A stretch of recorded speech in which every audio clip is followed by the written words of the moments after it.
Hi, this is Scott Wheeler. I want to talk to you about why, as somebody in his 30s from Florida, I'm interested so much in honoring Lawrence Welk and the Lawrence Welk Show. Um, I'm going to try to give you some personal stories and perhaps add to that some reasons I think would benefit the wider public. First, I'll try to include some things I've told people in interviews, such as the Minot Daily News newspaper interview, and I believe KFYR Plus, Jay Dillon's news desk, um, my interview with Joel Porter from KX in the Bismarck area. I'll give you a few examples. Basically, what it comes down to is I was born in Florida, but my mom's originally from the area around Pittsburgh, Pennsylvania.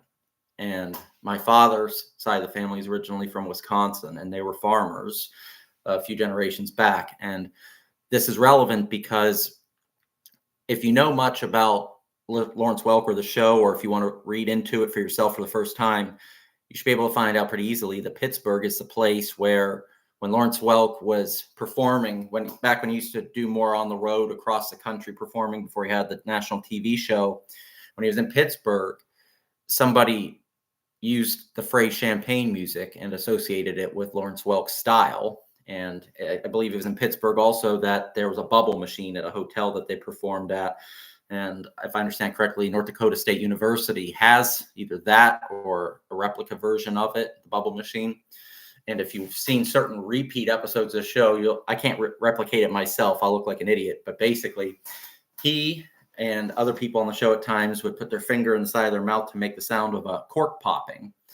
And so bubbles have been a part of the show's theme. And I think that's really cool that my mother's side of the family came from the area that was able to make that contribution to his career long term, one of the trademarks. And when my mother was growing up, her and her parents would watch the show regularly. And she used to want to she wanted to take tap dancing lessons as a kid. And so when Arthur Duncan, the tap dancer, would come out to perform, sometimes she would go in the kitchen and tap dance. Well, she didn't have the right shoes. She would pretend she was tap dancing. And so that's something that I think my mom gets a little nervous about me sharing with the public, but I guess because it's so personal. But I think it's cute. I think it's a cute little thing to imagine a little girl that's so excited about something like that on television that she wants to go and try and enact it for herself. Kind of reminds me of when I was a kid and I'd see something on television or the news, a movie or whatever. And I would, not being a good artist, I would still try and draw it out. Like I would try to portray it on paper, people, cars, and so forth. And so I thought that was cool to not only have that regional connection in that way, but also that my mom liked the show that much. And my dad, as I said, he was born in Florida, but his side of the family came from Wisconsin and were farmers. And Lawrence Welk was the son of North Dakota farmers. And so Wisconsin and North Dakota are both in the Midwest.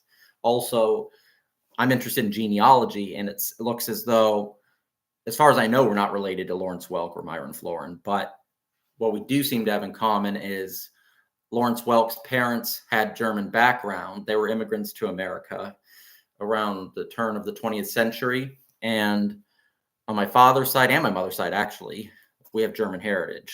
And Myron Florin was a son of Norwegian immigrants. And on my father's side, it looks as though we have some Norwegian heritage. So there's those connections, regional connections again.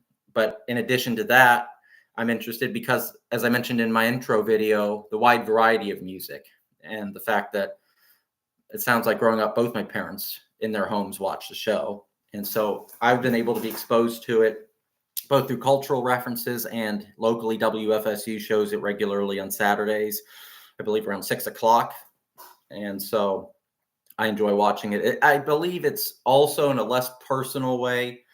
This is one of my more general comments. I think it's beneficial to the wider society because we hear a lot about mental health, and rightly so, because mental health is a part of all of our lives, whether we realize it or not, or realize the importance or not, or realize that maybe there are people in our lives, whether they've discussed it with us or not, that are affected by some kind of mental health issue, anxiety, depression, or something else like that. And I believe that watching Lawrence Welk Show once a week, I'm not a doctor, this is just my opinion, is it could help people that are depressed to cheer up at least for a little while. It could be something that could, if you're elderly and you have grandchildren, you could introduce this as an heirloom for them. And it could be something that you could all unite together and create happy memories with each other. And again, if you're an older person with that family and maybe you only see them once a week, once a month or whatever, that can help you feel less lonely in that time. And being able to create these new memories can help you to have more positive things to reflect on, and maybe even give you additional ideas to build on. The show maybe can be sort of like planting seeds in the soil that can help you come up with even more ideas for bonding with your grandchildren and other relatives and your children that are grown. And so I believe that's another reason. Also, I'm not a perfect person. I don't claim to be, but I do still think it is important in society for there to be good role models. And I believe it's important too that the content in a song, and not just the beat, not just the sound, matters. I believe that whether we're aware of it when we're listening to music or not, that subconsciously we're registering what we're hearing, and it can cause us to make certain decisions or lead us to certain conclusions or take too lightly certain things that maybe before listening to it on a regular basis we might have been more careful about. And I think the Lawrence Welk Show, as he wanted it to be family friendly, is a place where you can enjoy a wide variety of music, and you can look at the different sets that have been constructed for the different episodes, the different outfits for the dancers, and so forth. And you can see that there can be a lot of artistic creativity. You can cover a lot of ground in music and in design and decoration. And you don't have to be always, as they say, pushing the envelope, being controversial, having lyrics that rightly should be kept away from minors. And I would say adults too, especially some of the stuff out there today. And so these are some examples of why I think it's still relevant. And I'll probably bring up some of these things in the future too. But one of the things that sticks out to me that I've come across as I've started this journey is, on occasion, I'll hear certain things like, North Dakota is changing, or times are changing, or most people in a certain area may not know who he is anymore. And I kind of think that, with all due respect, that's part of the reason why this project is actually relevant, because if it's true that, say, 80%, 70% of people in America don't know today who Lawrence Welk is, even though he was well known when he went on off the air in the 80s, I think it's a good idea to remind people or educate them for the first time about him and the show. I don't think that's a reason to not try and not try to honor him. I think that that's relevant because we need to get the attention out there. We need to get that going, those conversations happening, and have people that are friends and allies of the show, whether just as viewers or people that knew him, they need to get out there more while they're still around, in their families, quietly at home, or in public, or whatever's relevant.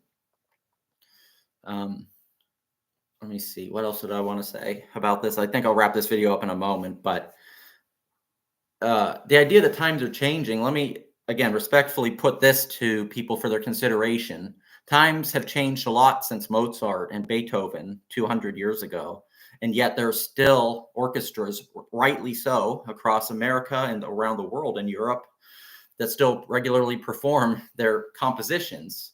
Times have changed, but there's still a lot of people that value it and think it's part of the centerpiece of what you might call Western civilization, international culture. It can be performed in churches, it can be performed in opera halls, and so forth. And so I feel like just because it's, some people like to use phrases like it's the 21st century, it's the year 2025. And I've, whether talking about music or other parts of life, I always throw that away, because it's like, who cares what time it is? If something's good, it's good. If it's worth handing down, it's worth handing down. And I believe, and maybe I'm a little too passionate at times when I try to communicate this, but I believe that it doesn't matter what year it is. It doesn't matter if most people don't know who he is anymore. This is the time to refresh this. This is a time to show that there's a reason why for 25 years, 27 years, the show was on, and why it's still on and repeats across many states in the United States through PBS stations. There's a reason for that. It wasn't just some flash in the pan, thing that lasted for 3 episodes and that's it. There's a reason why it had that staying power. And I hope that on balance, despite my imperfections, that I can be a net positive in helping to keep this going, pass this down into the future generations. Thank you for watching. Take care. If you like this video, please click the like button. If you're not yet subscribed to this YouTube channel, Lawrence Welk Tributes, please click the subscribe button. I'd appreciate comments. Also, I have an email address relevant to this that you can submit ideas to, maybe recommendations of people to reach out to, share some memories. The email is, the 70th anniversary at gmail.com. I might change the name of it in the future, but for now, that's the name we're going with. I'll be back here in a moment, so stick around. Thank you. Take care.